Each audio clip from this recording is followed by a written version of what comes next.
బ్రిటన్లో breaking news. రాజకీయ పార్టీలతో తెలంగాణ ఎన్నికల సంఘం నేడు సమావేశం కానుంది. హైదరాబాద్లోని ఎలక్షన్ కమిషన్ ఆఫీసులో ఉదయం 11:30 ఈ సమావేశం జరగనుంది. స్థానిక సంస్థల ఎన్నికల నిర్వహణపై సూచనలు, సలహాలు తీసుకోనుంది.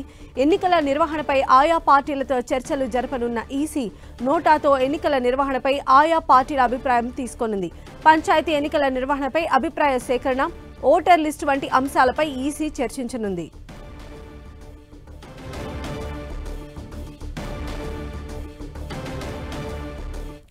తెలంగాణ ఎన్నికల కమిషన్ మీటింగ్ కి సంబంధించిన మరిన్ని అప్డేట్స్ మా ప్రతినిధి కరుణాకర్ మనకు అందిస్తారు. కరుణాకర్, తెలంగాణ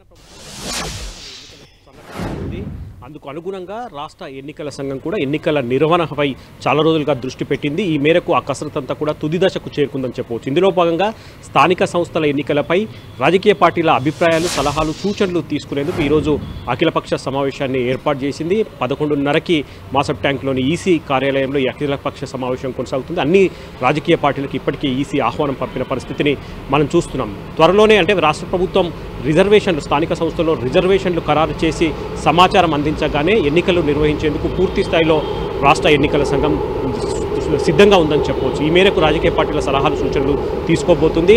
ఇప్పటికే ఎలక్షన్లలో సంబంధించి ఓటర్ల జాబితాను సిద్ధం చేసింది. దాంతోపాటు రాష్ట్ర వ్యాప్తంగా అన్ని పంచాయతీల్లో ఎన్ని పోలింగ్ కేంద్రాలు ఉన్న దానిపై కూడా ఎన్నికల సంఘం ఇప్పటికే కసరత్తు చేసింది. ఈ నెల 15న తుది ఓటర్ జాబితాతో పాటు ఎన్ని పోలింగ్ బూత్లకు సంబంధించిన తుది జాబితాను కూడా రాష్ట్ర ఎన్నికల సంఘం ప్రకటించబోతుంది. కాబట్టి ఎన్నికలకు సంబంధించి ఈరోజు అఖిలపక్ష సమావేశంలో రాజకీయ పార్టీల సలహాలు, సూచనలు తీసుకునే పరిస్థితిని మనం చూస్తున్నాం. సంధ్య, కరుణాకర్, అయితే ఈ స్థానిక సంస్థల ఎన్నికలకు సంబంధించి ఈసీ అయితే ఇప్పటికే చేయాల్సినటువంటి ఏర్పాట్లన్నీ కూడా ఆల్మోస్ట్ ఫినిష్ చేసుకుంటూ వస్తున్న పరిస్థితి ఉంది. ఈ రోజు ఈ భేటీ తర్వాత పార్టీలన్నీ కూడా సుముఖంగా ఉన్నట్లయితే డేట్ ఎప్పుడు అనౌన్స్ చేసే అవకాశం ఉంటుంది? దానికి సంబంధించిన ప్రాసెస్ అనేది మరింత వేగవంతమయ్యే ఛాన్సెసే ఉంటాయి కదా?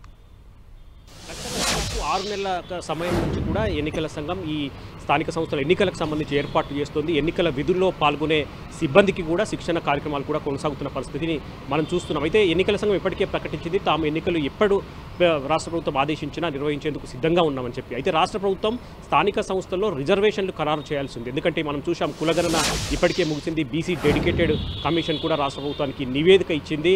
ఖచ్చితంగా ఈసారి బీసీల రిజర్వేషన్లు పెంచుతామని చెప్పి ప్రభుత్వం కూడా చెప్తున్న పరిస్థితిని మనం చూస్తున్నాం. కాబట్టి ఇప్పుడున్న రిజర్వేషన్లలో ఏమైనా మార్పులు చేర్పులు ఉంటాయా, లేకపోతే గతంలో ఉన్న రిజర్వేషన్ల మేరకే ఈసారి స్థానిక సంస్థల ఎన్నికలు జరుగుతాయి? ఇటువంటి అంశాలపై రాష్ట్ర ప్రభుత్వం నుంచి ఎలక్షన్ కమిషన్కి నివేదిక అందాల్సి ఉంది. కాబట్టి రాష్ట్ర ప్రభుత్వం నుంచి సమాచారం అందిన వెంటనే షెడ్యూల్ ప్రకటించేందుకు ఎన్నికల సంఘం సిద్ధంగా ఉంది. అందులో భాగంగానే ఈరోజు అన్ని రాజకీయ పార్టీలతో ప్రత్యేకంగా సమావేశమై వారి సలహాలు, సూచనలు తీసుకునేతో పాటు ఈసారి స్థానిక సంస్థల ఎన్నికల్లో నోటా ఆప్షన్ పెడితే ఏ విధంగా ఉంటుందన్న దానిపై కూడా ఈరోజు జరిగే రాజకీయ పార్టీల సమావేశంలో వారందరి అభిప్రాయాలు ఈసీ తీసుకోబోతున్న పరిస్థితిని మనం చూస్తున్నాం. సంధ్య, ఓకే, రైట్ కరుణాకర్.